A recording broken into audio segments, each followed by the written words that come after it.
All right, welcome back into Talking Fitchburg, and it's our normal Wednesday edition of the council recap here. And Jacob is in studio this morning. We got you in studio. Glad to have you here. I'm glad to be here. And boy, what a busy night at council! I have to say, I watched a good chunk of it, and it was busy.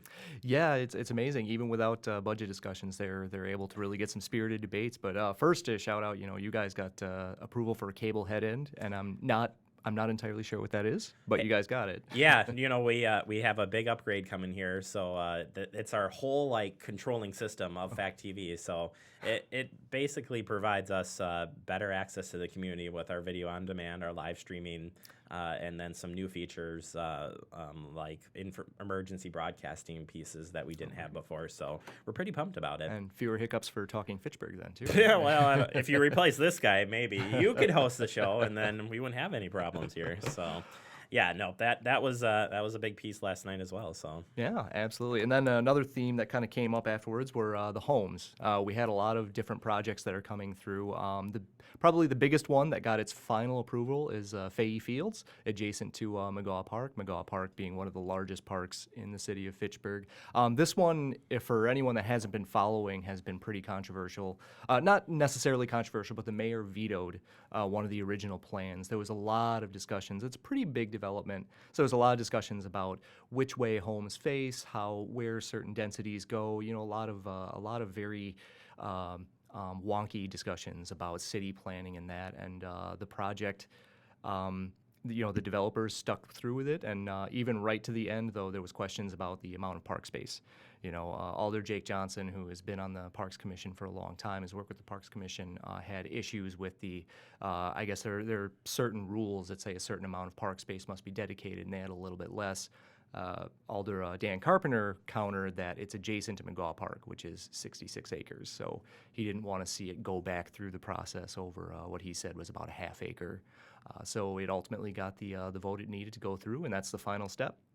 We also saw a fledgling project called Aspen Ridge, if I remember correctly. Aspen Park, correction. Park, yep. Yes. It is going to replace Sun Valley, which is right up the road on Fish Hatchery here. This one, so what actually happened last night is they just approved the rezoning, which gives them the opportunity to then really start planning. So this is actually a very simple kind of check mark, but we begin to see what the project's going to be and what issues might come up. So one of the things, this is going to replace, this is going to put about 11 buildings there. It's going to, increase prices about 10 to 15%, according to the developer. So the project is very exciting. Values, the value is going to go up, but already alders are indicating, some concerns, mostly access to low-income housing. Since the prices go up, there are some Section 8 vouchers there now. And another plan commissioner had actually brought up park space. Park space is kind of big, and but otherwise it seems like this is going to be an improvement on the lot. All these buildings were built in 1975 and are just ready to be replaced. So we'll follow that as it goes along, but that was its initial approval. Yeah, and I think they are going to offer the Section 8 tickets. I heard that from the developer. So it seemed they were indicating. Yeah, that it sounds like it will happen. So people will have an opportunity who have those vouchers too. But it all depends on how it goes from here. So exactly. Looking Next forward step. to you guys keeping track of on that project. So we'll keep on top of it. And then another development, Stoner Prairie, close to the school, is kind of in its middle steps. They gave it conditional approval to build some lots over there by the school. Should be a big one for parents that love and want to be closer to Verona School District and that. So. That is, that one kind of, still has some still ways to go, but, we'll keep those meetings going. Absolutely. The next big theme was the fire department. Obviously, a lot of things were discussed, but first we were introduced to the new chief. He started on Monday, and boy, he jumped right in.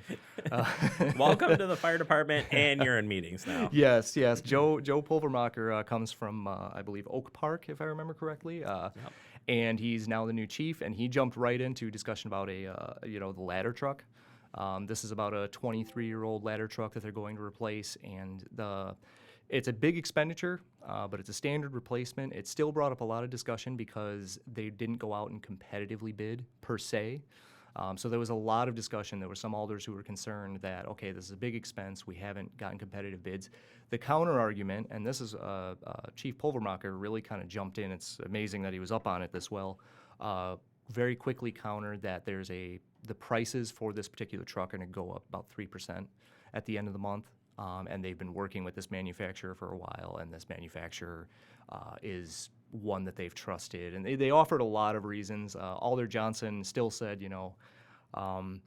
we're going to approve this, but, it's kind of weird to have to, go back to constituents and say, there were no other options. It does truly seem like the commission worked hard and found the absolute best option, and the new truck will be green. So they assured that it will. That keep was the theme. key to this whole thing.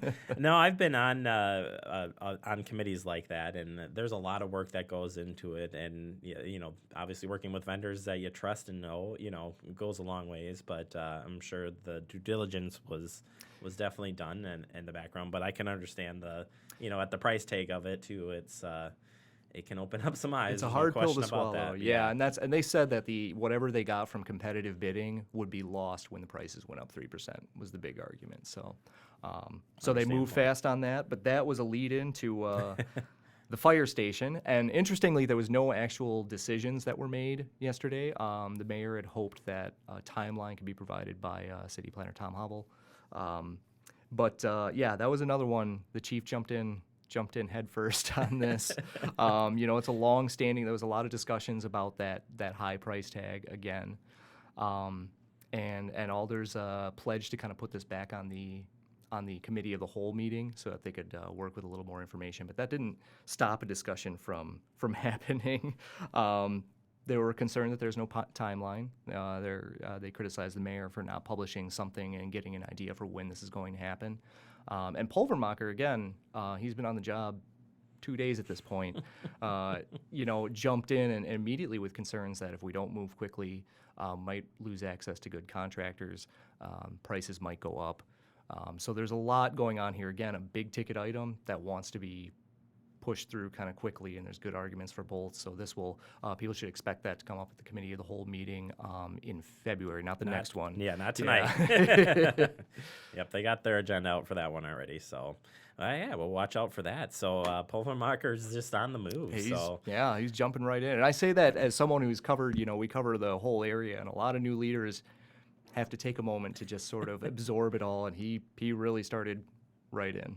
Well, that's good to see. He seems like a really nice gentleman, and we're looking forward to getting him right here on the show. And I'm sure you guys as well will have a piece on him coming up. So, Jacob, always interesting stuff. You'll keep going with this, and we'll look forward to seeing you in a couple of weeks for the next update. Yep, see you in a couple of weeks. Thanks for having me. Thanks for coming in. All right, coming up next, we're going to wrap up the show for today. Stay tuned. It's Talking Fitchburg.